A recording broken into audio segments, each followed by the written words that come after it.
देखो क्या कह रहा है, कह रहा है अमित 3 पार्टनर दे रखे हैं, विनीता और चारू देयर पार्टनर्स, कैपिटल कितनी दे रखी है इनकी, 1 लाख, 2 लाख और 3 lakh. They will receive interest on capital 5%। Amit would get salary 10,000 per month, 10,000 per month को सैलरी मिल रही है। ये पॉइंट मेन है, C point. Vinita would receive a commission 5% on the net profit after deducting commission. Commission को लेस करने के बाद जो आएगा उसका 10% कमीशन है। 10% reserve of the net profit transfer to general reserve. अब देखो इसमें कैसे बनेगा, अब you take the account profit for the year, कितना दे रहा है 5 lakh, profit loss efficient account बनाना है। सिंपल है, इधर आपका नेट प्रॉफिट आ जाएगा, फॉर्मेट नहीं बता रहा, वो आप खुद ही बनाओगे। यहाँ आपका नेट प्रॉफिट आ गया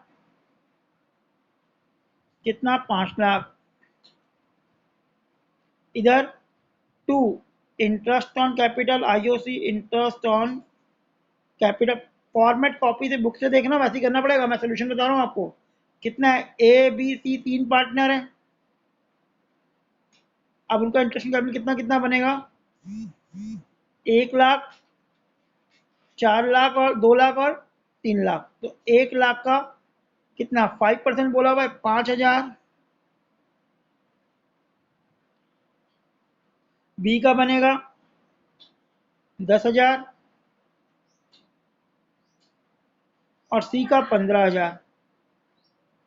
टोटल हो गया ये 25,000, 30,000, 30,000। सेकेंड पॉइंट, सैलरी की बात कर रहा है 10,000, तो टू एस कैपिटल,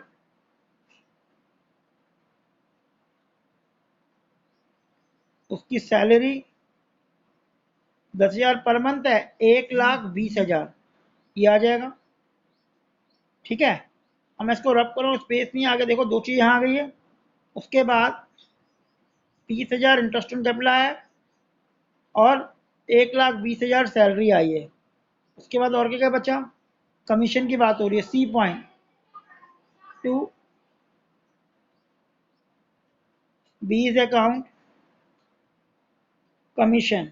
अब ये कमीशन क्या कह रहा है, देखो कमीशन कह रहा है वो 5% of the net profit direct from commission after charging such commission. तो 5 लाख मल्टीप्लाई बाय 5 अपॉन में 105, ये आ जाएगा। अब इसको हम कैलकुलेट करेंगे 5 लाख पे, तो 5 लाख डिवाइडेड बाय 21 हो जाएगा सीधा। तो ये जो हमारा अमाउंट आएगा वो आएगा 23,810, राउंड फिगर ले रहा हूँ मैं। अब इस 5 लाख में से हम ये तीनों फिगर लेस करेंगे, तो टू प्रॉफिट आ जाएगा हमारा divisible profit, to divisible profit, DP लिख रहा हूँ। कितना आएगा, 5 लाख में से हमें जो लेस करना है, देखो 5 लाख में से इंटरेस्ट ऑन कैपिटल कितना था, 30,000। 5 लाख मैं कर रहा हूँ माइनस 30,000, माइनस फिर सैलरी थी 1,20,000, माइनस 23,810, और इसके बाद जो अमाउंट बचा रिजर्व की बात कर रहा था, पॉइंट नंबर डी देखो 10% रिजर्व है, तो टू रिजर्व डीजल प्रॉफिट के बाद आएगा, टू रिजर्व 10%, 5 लाख का 50,000, तो माइनस 50,000। तो हमारे पास जो नेट प्रॉफिट आएगा, जो यहाँ पे डीजल प्रॉफिट आएगा, मैं यहाँ लिख रहा हूँ, वो आ गया 2,76,190। अब ये तीनों पार्टनर डिस्ट्रीब्यूट होगा, ये फिगर यहाँ आनी है, स्पेस नहीं है, मैं वहाँ लिख रहा हूँ।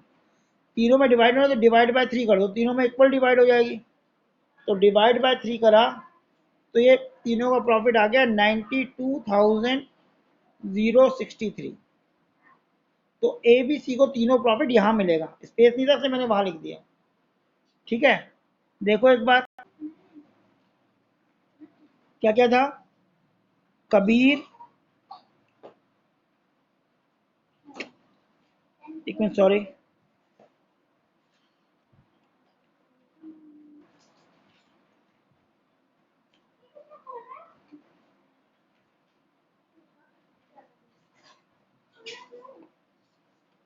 कबीर, जोरावर और पारुल। अब इनको क्या क्या मिला था? पहले मिला था सैलरी जो थी, जो कबीर और इसकी थी 24,000 इसकी थी, कबीर की 24,000 जोरावर की थी, पारुल की नहीं थी। अगर हम कमीशन की बात करें तो कमीशन केवल पारुल को मिला था 1 लाख का। फिर इंटरेस्ट ऑन कैपिटल की बात करें वर्किंग नोट में तो उसे 26,000 मिला था, इसको 16,000 और इसको 10,000। अब अगर हम इनकी रेशियो निकालें तो 24 और 26 कितना हुआ? 50,000। 24 और 16 ये हुआ 40,000। 1 लाख और ये कितना हुआ? ये हुआ 1,10,000। तो इनकी जो रेशियो आ गई वो 5:4:11 आ गई, जो भी उन्हें मिलना था। अब ये क्यों किया? क्योंकि हमारा प्रॉफिट निकला टोटल 1,60,000 और खर्चे 2 लाख आ गए थे। अब 1,60 को आप इस रेशियो में डिवाइड कर दोगे बस, जो आप उन्हें पे करोगे। 50, 5, 4 और 10, 1:10 की रेशियो में। देख लो थे ध्यान से। रीजन क्या था? ये अच्छा क्वेश्चन है क्योंकि इस क्वेश्चन में हमें जो सारे हमने खर्चे वो किए थे वो सब ज्यादा बन रहे थे कंपैरिजन टू दिस। अगर आप देखो नेट प्रॉफिट कम था और खर्चे ज़्यादा हो रखे थे, तो आप उसको इस रेशो में डिवाइड करोगे जो टोटल अमाउंट आपका आ रहा है। देखो मैं बना रहा हूँ, ये 5 रेशो आ गई। अब क्या बनेगा? जो आपका प्रॉफिट एंड लॉस, ये वर्किंग नोट में दिखाओगे आप, जो आपका profit and loss appropriation account बनेगा उसमें नेट प्रॉफिट यहाँ वही आएगा 1,55,500। इंटरेस्ट ऑन ड्राइंग जो आएगा वो 1,500 के हिसाब से तीनों पार्टनर का 4,500। टोटल आ गया 1,60,000। और ये जो डिस्ट्रीब्यूट होगा टू ट्रांसफर जो होगा पारुल सॉरी कबीर, जोरावर और पारुल में, वो होगा, इनकी रेशियो जो थी 5/5:4:9 थी ना, 5/20 मल्टीप्लाई बाय 1,60,000। फिर 4/20 मल्टीप्लाई बाय 1,60,000 और फिर 11/20 मल्टीप्लाई बाय 1,60,000। ये ऐसे डिस्ट्रीब्यूट होगा और वो चीज़ आप वर्किंग नोट में दिखाओगे। तो ये आई थिंक आ जाएगा आपका 40,000, ये आ जाएगा 32,000 और ये आ जाएगा 88,000। ये क्वेश्चन इसलिए इंपॉर्टेंट बन जाता है। देखो ध्यान से, इसमें क्या हुआ कि जो हमने प्रॉफिट, जो हमारा नेट प्रॉफिट था वो उससे कम आ रहा था एप्रोप्रिएशन से, तो हम उसको एप्रोप्रिएशन की रेशो निकालेंगे और उसमें डिवाइड कर देंगे।